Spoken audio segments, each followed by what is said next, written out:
felicitando, portanto, la organización, voy a centrar un poco y partilhar con vosotros nuestra experiencia en Portugal, a nuestra pequeña realidad, porque puede ayudar a aclarar este problema de crisis y tomar algunas medidas que nosotros médicos muchas veces no estamos con la debida atención. Voy a concentrar un poco mi presentación en I pequeñito, que verán en la forma que mostraré de seguida. Permíteme lo inicio antes de pasar a la primera parte, decir que la luz láser, hace ahora 50 años que ha sido descubierta por Mann, está cumpliendo los objetivos de ser una técnica precisa, buena para el enfermo, buena para el médico y buena para el mercado. Es de facto una tecnología que está evolucionando, está mejorando todos los días. Es a que algunos llaman que es una técnica sencilla, más segura, más rápida, mejor para el enfermo.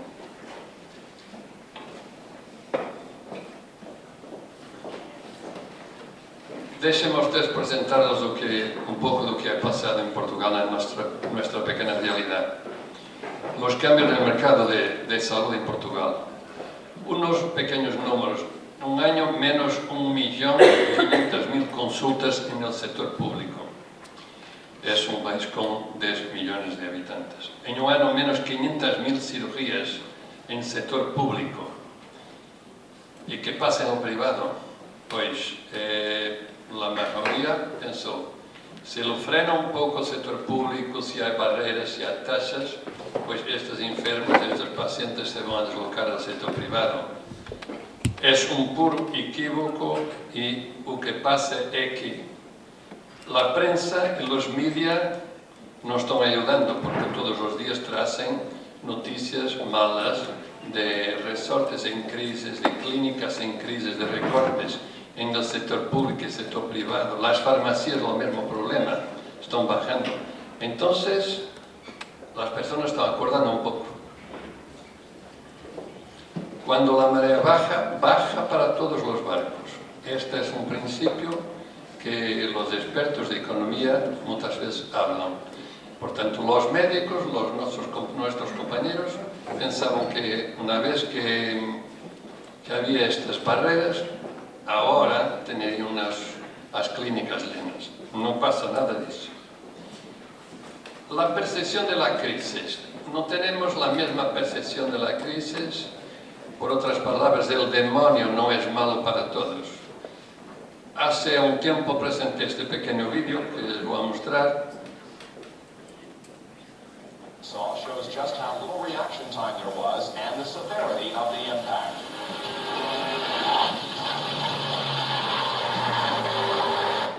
Bueno, ha sido una experiencia que hemos hecho en la Universidad de Trás-os-Montes con alumnos de Ingeniería Biomédica.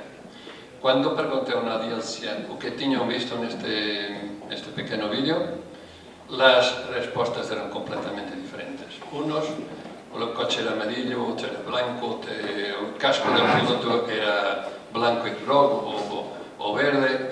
No había una unanimidad. La percepción que tenemos es diferente. Y lo mismo si pasa con la crisis y en la salud es igual. Un viejo paradigma a la izquierda era que el dinero venía de presupuestos de Estado, del orzamiento, y no había problema. Todos nosotros estábamos en los hospitales, en las clínicas, y que era en público, que era en privado, había siempre una coparticipación estatal. Por tanto, había leche. Un nuevo paradigma es que la vaca está muy flaquita, no hay leche y los cortes son en público y en privado. Entonces empieza una situación de casi depresión, porque las personas entran un poco en esta situación de pánico. ¿Qué va a pasar? Déjenme hablarles de un filósofo español, Daniel Enerete. Probablemente algunos aquí lo conocen mejor que yo, pero yo leí su libro. Es considerado uno de los 25 grandes pensadores del mundo, desde Zaragoza, también profesor en París. Y habla do futuro e sus inimigos. Las sociedades democráticas no mantienen una buena relación con el futuro porque quieren todo no inmediato. Todo el sistema político y la cultura se enfrenta para el presente, para resultados inmediatos, para los votos en las elecciones. Hay una necesidad de predecir el futuro. Daniel dice que tenemos, por así decir, la obligación de adivinar un futuro para tomar y prever medidas. Yo pienso que este problema de la innovación, que voy a hablar, resulta y pequeñito, tiene a ver con esto que estamos hablando. Hace un tiempo, un compañero, profesor de ingeniería de la Universidad de Porto, presentó una fórmula que se ve arriba. Decía que la fórmula para el cambio tenía que ser para vencer las resistencias que todos tenemos, tenía que haber una voluntad de cambiar, tenía que haber una insatisfacción grande para dar 2 pasos para vencer la resistencia. En el momento actual les puedo decir, y le dice a él, que no sirve. La resistencia ha aumentado muchísimo. Entonces, es necesaria la insatisfacción, muy pequeñito, que es innovación, una voluntad de cambiar y una velocidad para los cambios serán más rápidos y 3 pasos grandes para vencer la resistencia. Las cosas empeoraron durante un año y hay que lanzar misiles contra la crisis. ¿Qué estamos haciendo? Puedo relataros que el primer ministro de Portugal, en su discurso de Año Nuevo, habló de una guerra contra la crisis. Que es necesaria una guerra, que cada uno tiene que ser un soldado. Yo personalmente no me gustan las guerras, me gusta más una rebelión científica y tecnológica, porque ya está empezando. Ya está en las universidades, en los hospitales, está fermentando una rebelión de creación de investigación con productos de valor añadido. ¿Y qué misiles tenemos nosotros? Tenemos los programas comunitarios, hay Horizonte 2020 que está ahí, son 121 billones de euros para alavancar proyectos, y la salud es la primera línea, la más fuerte, aquella que se considera donde se pueden alavancar proyectos de investigación científica. Todos los médicos son investigadores. Nosotros en hospital, en quirófano, en nuestras clínicas tenemos problemas diarios. Donde hay un problema, hay una oportunidad. Entonces hay que crear con otros compañeros de otras áreas de conocimiento plataformas y proyectos para investigación y innovación. Hay también fondos nacionales. En Portugal tenemos el CREN, Cuadro de Referencia Estratégico Nacional, el programa COMPET. Portanto, hay que los médicos salir de su casulo, de su clínica, de su quirófano y pensar que hay oportunidad de, con otras áreas de conocimientos, ingenieros, físicos, biólogos, crear proyectos que sean innovadores.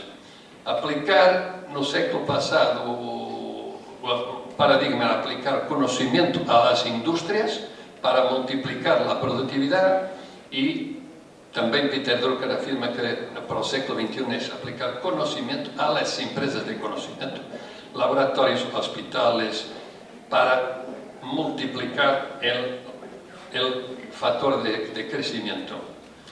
La filosofía actual tiene en cuenta la realidad global de la persona, la salud, los alimentos, el ejercicio, el contacto con la naturaleza, por ahí hasta la búsqueda de la felicidad. Este es un nuevo paradigma que todos conocen. ¿Qué habíamos hecho en nuestro grupo? En 2007 pensamos, bueno, no estamos trabajando en el hospital, en quirófano, mas vamos a hacer otra cosa más.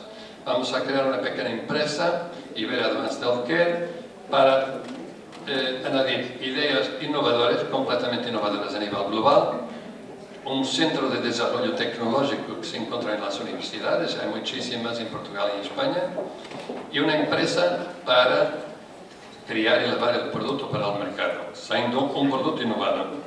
Como digo, el área de salud es muchísimo propicia. Así creamos una empresa voz free por proyectos, cada proyecto tiene una candidatura a un fondo y hay un intercambio abierto, que todos pueden dar inputs negativos, positivos, crítica, dan nuevas ideas y está funcionando, está elaborando y hay algunas cosas concretas.